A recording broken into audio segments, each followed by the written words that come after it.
Conceive करने में problem हो रही है। क्या सर वाकई ही अब ये रेशो बढ़ गई है कि जो स्पेशली ख़वातीन हैं या लड़कियां हैं उनको कंसीव करने में प्रॉब्लम आ रही है, और वो क्यों आ रही है? जी बिल्कुल, इसका इंसिडेंस फ़ीमेल में इस वजह से भी राइज़ हो रहा है कि इनमें पॉलीसिस्टिक ओवेरियन डिजीज़ का इंसिडेंस भी बढ़ गया है। अब पॉलीसिस्टिक ओवेरियन डिजीज़ में क्या होता है कि जैसे आम होता है कि अंडेदानी में अंडा नहीं बनता, वो छोटा रह जाता है, तो जिसकी वजह से इंसिडेंस फीमेल में ज़्यादा हो रहा है पॉलीसिस्टिक ओवेरियन डिजीज़ की वजह से। इसके अलावा और भी फैक्टर होते हैं जो कि हम देखते हैं, लेकिन क्योंकि पॉलीसिस्टिक ओवेरियन डिजीज़ राइज़ के ऊपर है तो इसी वजह से वो इनफर्टिलिटी के भी चांसेस होते हैं। ओवरऑल अगर देखा जाए तो तकरीबन 60% के करीब चांसेस जो काज होती है वो फीमेल में डिटेक्ट हो सकती है, और 40% के करीब जो है वो मेल फैक्टर भी हो सकता है।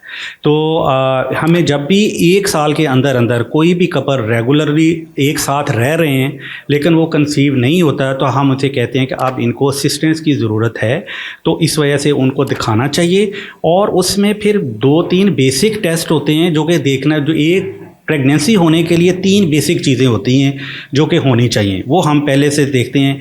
एक तो मेल को हमने देखते हैं कि उसका सीमन एनालिसिस करवा के देख लेते हैं कि वो ठीक है या नहीं, और दूसरी तरफ ये होती है कि उनमें मिलने की सलाहियत ठीक है, वो कोई प्रॉब्लम तो नहीं है। वो जब ये 2 चीज़ें देख लेती हैं तो फिर मेल को हम एक साइड पे कर देते हैं, फिर हम फीमेल के ऊपर हिस्ट्री में मैं सर इसी तरफ आ रहा था कि फीमेल में क्या क्या प्रॉब्लम्स हो सकती हैं, किन किन वजह से फीमेल जो है वो कंसीव नहीं कर सकती। जी, अब आगे फीमेल।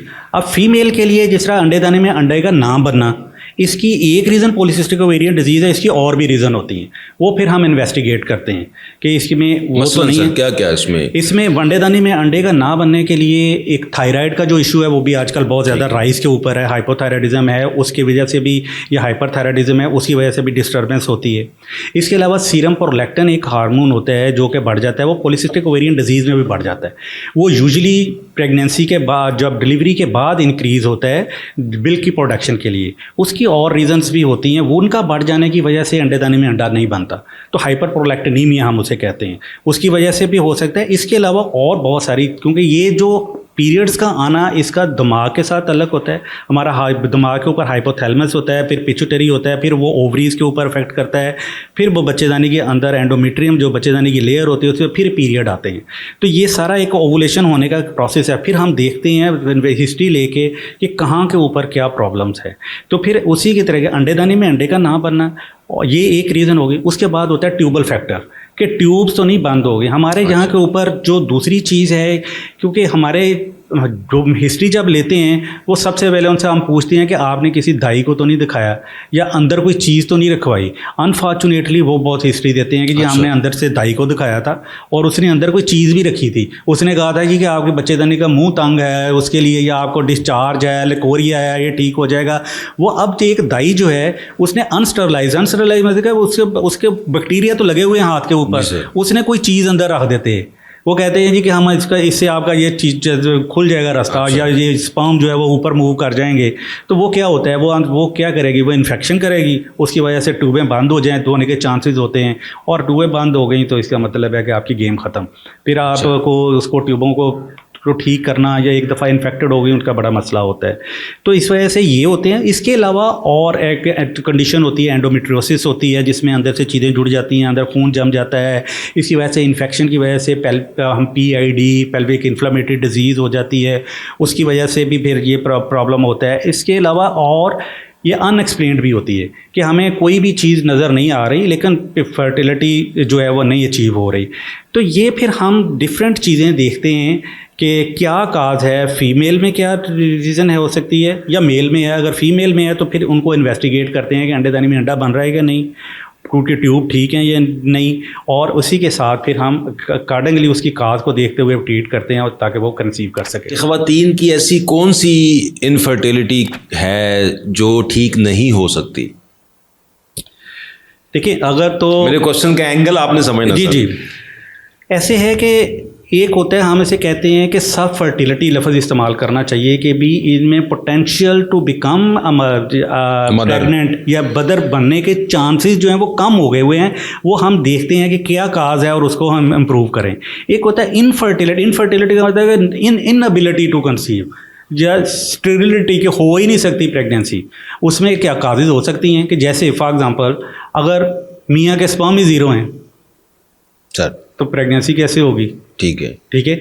इसी तरीके से अगर ट्यूब भी दोनों बंद हैं ठीक है, तो प्रेगनेंसी नहीं हो सकती। अगर ओवरीज ने अपने अंडे दाने बनाने ही बंद कर दिए, प्रीमच्योर ओवेरियन फेलियर भी होता है और समटाइम्स प्राइमरी एमेनोरिया भी है। प्राइमरी एमेनोरिया में उसको पीरियड ही नहीं आए, स्टार्ट ही नहीं हुए, उसका वो फंक्शन ही ठीक नहीं हुआ, उसमें अंडे दाने में अंडा बनने की सलाहियत ही नहीं है, या उनकी बच्चेदानी जो है वो जेनेटिकली डेवलप जब होती है वो उसकी बच्चेदानी या अंडेदानियाँ डेवलप ही नहीं हुई, तो ये तो डेफिनेटिव काजेज़ हैं कि इसके बाद हो ही नहीं सकती प्रेगनेंसी। बाकी चीज़ों में तो आप असिस्ट कर सकते हैं, यानी कि सिर्फ दो कॉजेज ये हैं, एक ट्यूब्स का बंद होना, दूसरा जो ये है कि जो बच्चादानी है वो अंडे ही प्रोड्यूस नहीं कर रही। इसके अलावा कोई भी जो कॉज है, जो मैंने क्वेश्चन पूछा था, जी जी, क्योंकि जो कोई भी कॉज है वो ट्रीटेबल है। नहीं, इवन ट्यूबों का बंद होने के लिए भी ट्रीटेबल तो है कि उसमें आप टेस्ट ट्यूब बेबी कर सकते हैं। अगर ज़ीरो स्पर्म हैं और उनकी प्रोडक्शन ही नहीं हो रही, वो हम देखते हैं कि कहीं ब्लॉक ट्यूब तो नहीं है, अगर बिल्कुल ज़ीरो स्पर्म है और वो उसके बनने की सलाहियत ही ख़त्म हो गई है, तो फिर तो बिल्कुल प्रेगनेंसी हो ही नहीं सकती।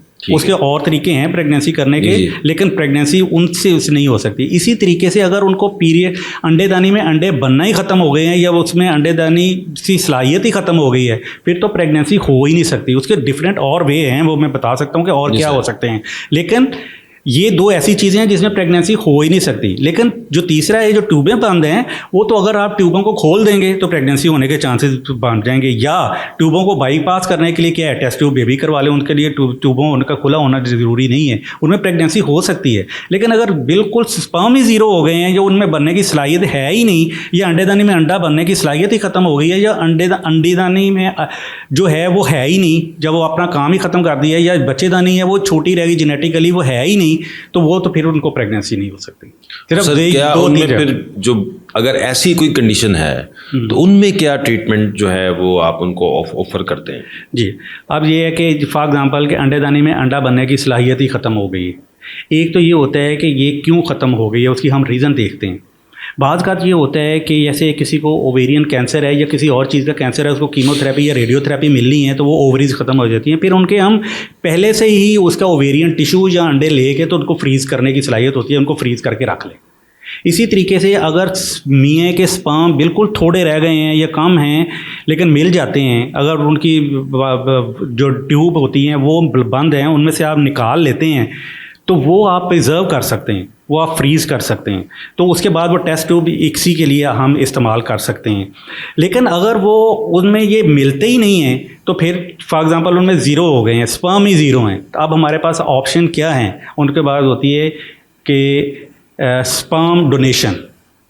तो बाहर के मुल्कों में तो ऐसे स्पर्म बैंक बने हुए हैं, हाँ जी, इंडिया में भी बनाई हुई हैं कि वो स्पर्म डोनेशन होती है, लेकिन वो unfortunately Islamic point of view से वो ठीक नहीं होती, इस वजह से हमें नहीं है। लेकिन उनके लिए ये ऑप्शन होती है कि वो स्पर्म किसी और का ले लें, लेकिन अंडेदानी में अंडा उसी मदर का ही होगा, वो बाद फर्टिलाइज होगा और बच्चेदानी के अंदर रख दें तो वो प्रेग्नेंट हो सकती है। इसी तरीके से अगर स्पर्म ठीक हैं लेकिन अंडेदानी में अंडा ही नहीं बन रहा, तो आप एग डोनेशन, किसी का एग ले सकते हैं, एग लेके उसको फर्टिलाइज करें और बच्चेदानी के अंदर रख दें, तो वो उसमें। लेकिन यही है कि ये इस्लामिक पॉइंट ऑफ व्यू से जाहिर है वो कि जी फादर मदर कोई और है, अदरवाइज उनके लिए फिर ये ऑप्शन होती है कि आप मदर कैसे बन सकते हैं। हाँ जी, और इसके अलावा ये है कि अगर बच्चेदानी किसी वजह से निकल ही गई है, हिस्टेरेक्टमी हो गई है, किसी वजह से उनका बहुत ज़्यादा जो थे वो फाइब्राइड थे, या उनका किसी वजह से बच्चेदानी निकालनी पड़ गई किसी भी रीज़न से, लेकिन अंडेदानियाँ हैं या अंडेदानियाँ फ्रीज करके रख ली हुई हैं, तो उसमें अब रिसेंट ये है कि आप बच्चेदानी को इम्प्लांट कर सकते हैं। अच्छा, यूट्रस इम्प्लांटेशन हो सकती है, तो उससे भी आप जो है वो मदर बनने के चांसेस हो जाते हैं। सर बहुत शुक्रिया sir, thank you very much.